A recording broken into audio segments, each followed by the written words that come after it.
This is my bonus track Pinkerbell, a gorgeous pink linear holo that I mixed for the Holo Taco 2nd Anniversary Remix collection.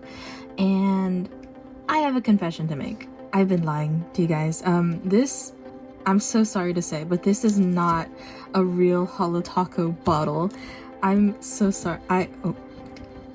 The reason why I put it in this empty OPI bottle is because I didn't have an extra empty Holo Taco bottle to put this gorgeous polish in.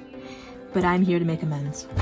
I have realized I have had this empty bottle of Not Milky White sitting on my desk for a while, and I completely forgot I had this gorgeous polish that I could have put it in.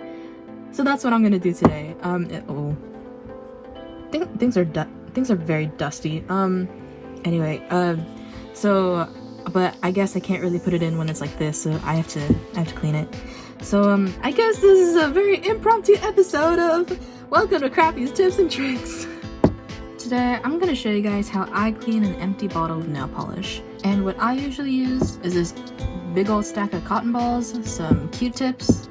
This is a nail polish thinner from Beauty Secrets that I got from Sally Beauty, and 100% acetone.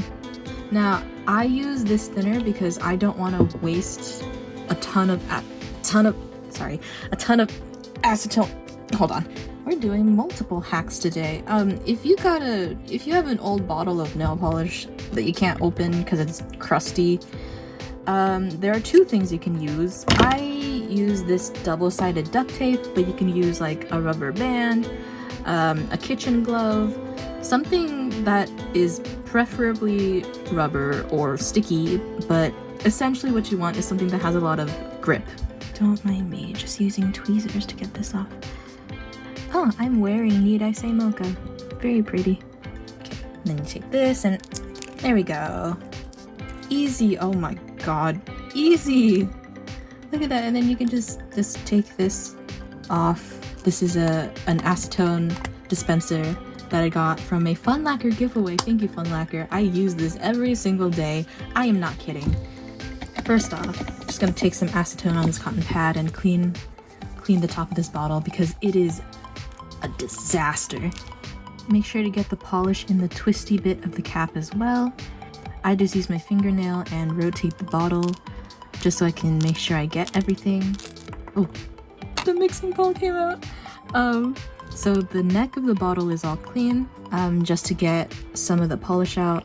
So I just kind of spray a little bit in there. You just kind of shake it, rotate the bottle, try to get all the bits in there to melt and come out a little more clean than it already is.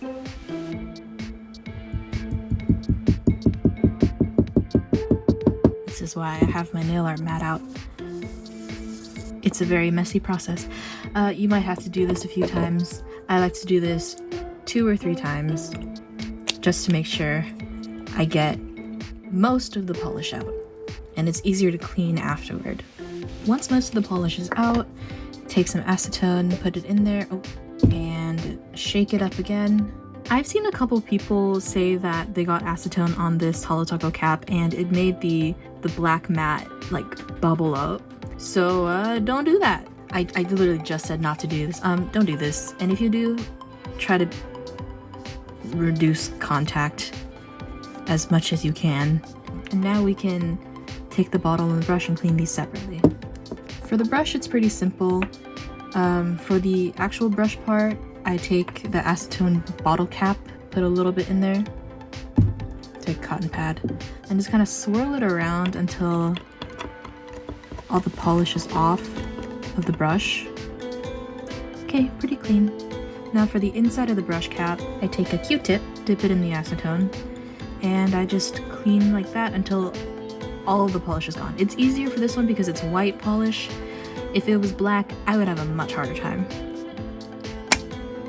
You can also separate the brush and cap like this, just for easier cleaning. Okay, this part of the brush is all clean. If you're getting particularly frustrated because there are some polish bits you can't get out on this part of the cap, really soak the Q-tip and just scrub until the cotton fibers pick up the polish on their own. Be careful of the matte cap though, you can already see some of the black coming off. Make sure to get all the cotton bits out, you don't want any of that getting into your nail polish. Alright, I'll clean. Just to make sure the cap is fully in there, I like to take an orange stick and gently but firmly push the cap. Take your Q-tip, honestly your best tool when cleaning polish bottles, and just kind of get in there. And because we melted and shook out a bunch of the polish earlier, it's very easy to clean the inside. Now for the bits on the top, if you can't get it with your Q-tip, here's something I like to do, is take my Q-tip, soak it in acetone, and then put it against the neck of the bottle, and right where the cotton starts to kind of fade out into the stick, I bend it like that. I try to bend it as much as I can because I know it's gonna start to unbend as I start cleaning because of the pressure. It's very, very easy to reach the bits that you couldn't before. And since I bent it a lot, I know that this side of the bent Q-tip will get the top of the bottle as I'm scrubbing the sides. And if it starts to unbend, you could just sort of push it back into place. And if there are still some bits at the top that you couldn't get before, take either the other side of the Q-tip or a new Q-tip. I wouldn't recommend that you keep using this one because it's already starting to rip right there. You don't want to have a piece of the Q-tip just in the bottle. That would be hard to get out. So I take this new side, I bend it just like before, but I keep bending it until it is like this, and then I shove it in the bottle like that, and then I clean it with this new Q-tip shape. It's like directly aiming for the top of the bottle rather than hoping the sides of the Q-tip get the top. And you can also get the corners pretty easily with this. And for the corners, if you still think there are some bits in there, then just really soak your Q-tip and just sort of hold it against the corner as the acetone soaks into that corner, and then whatever leftover polish will absorb into the Q-tip. And even after all that, there are still some bits on the top of the bottle. Chances are it's on the outside rather than the inside. There we go. Just to get the last bits of acetone in there, take a dry Q-tip, soak it up. And there we go, we have a clean bottle. And now we're ready for reassembly. Oh! I've used this method on a bunch of polished bottles and it's worked pretty well for me, so I hope it helps you too. Now it's time to transfer. I just want to make sure I get as much polish off the brush as I can.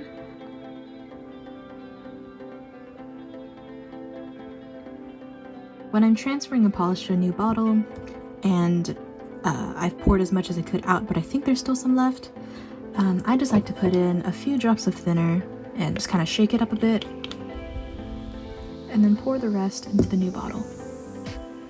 All done. Perfect. And just to make sure everything is mixed with the bits of polish that was thinned out versus the polish that wasn't, I like to shake the bottle a little bit. This is what Tinkerbell is supposed to be. Now Strawberry Jam and Tinkerbell are in matching bottles. And now I have to clean this one.